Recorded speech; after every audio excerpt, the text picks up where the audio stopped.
जय श्री कृष्णा। आज की स्टोरी है वास्तविक मूल्य। इस पर स्टोरी सुना रहे हैं। बहुत समय पहले किसी गांव में एक बूढ़ा व्यक्ति रहता था। उसके 2 बेटे थे, लेकिन बूढ़ा व्यक्ति बहुत ज़्यादा कंजूस था। वस्तुओं का उपयोग कम से कम करता था, बचा बचा के संभाल कर रखता ही रहता था। उसके पास एक पुराना चांदी का कटोरा था। वह उसकी सबसे मूल्यवान वस्तु थी। बड़ा सा कटोरा था, सबसे ज़्यादा मूल्यवान वही था उसके पास। उसने उसे अपने संदूक के अंदर रख दिया। वह सोचता था सही अवसर आने पर उसका उपयोग करेगा।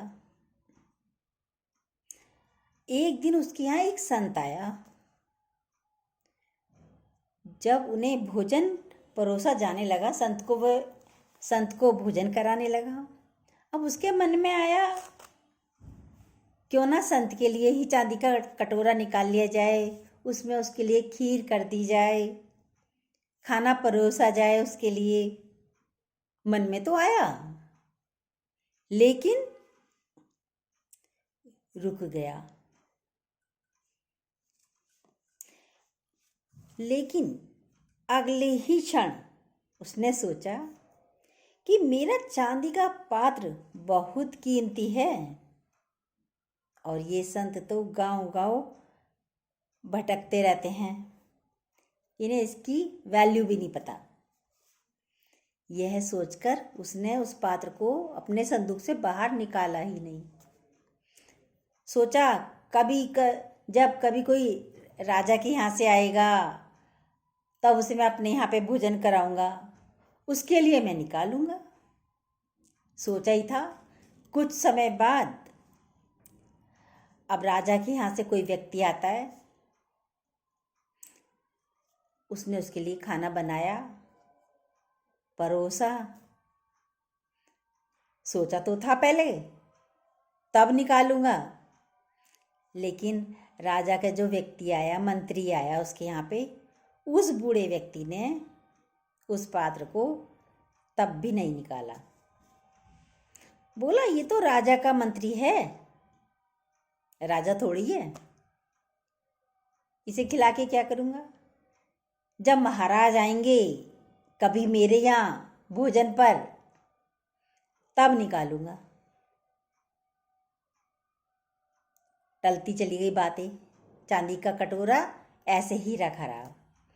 अब कुछ ही दिनों बाद राजा का भी आना हुआ उसके यहाँ पे। और जब राजा आया तो उसने उनके लिए खाना बनाया। सोचा राजा उसी समय, लेकिन जब आया था राजा उसके यहाँ पे, राजा उसी समय पड़ोसी राज्य से युद्ध में हार गया था और उसके राज्य का कुछ हिस्सा पड़ोसी राजा का हो गया था। अब राजा को परोसते समय बूढ़े व्यक्ति ने सोचा, अभी अभी ये राजा हार कर आ रहा है, इसका गौरव कम हो गया है। मेरे पात्र में किसी गौरवशाली व्यक्ति को ही भोजन करना चाहिए। उसके मन में विचार आ रहा है ये। अब उसने राजा के लिए भी नहीं निकाला चांदी का कटोरा, इसलिए उसने चांदी का कटोरा संदूक से बाहर निकाला ही नहीं, उसी में रखा रहने दिया। इस तरह उसका पात्र यानी चांदी का कटोरा उपयोग में नहीं आया, संदूक में ही रखा रहा। और ये सोचते सोचते ही एक दिन बूढ़े व्यक्ति की मृत्यु हो जाती है। चल बसा। अब मृत्यु के बाद उसके बेटे ने उसके संदूक को खोला। आप जानते हैं कि चांदी का बर्तन पड़ा पड़ा काला हो जाता है, रखा रखा काला हो जाता है। उन्हें पता ही नहीं था ये चांदी का है। अब संदूक खोला, उसमें एक काला कटोरा देखा। उसने वह पात्र अपनी पत्नी को दिखाया और पूछा, इसका क्या करें?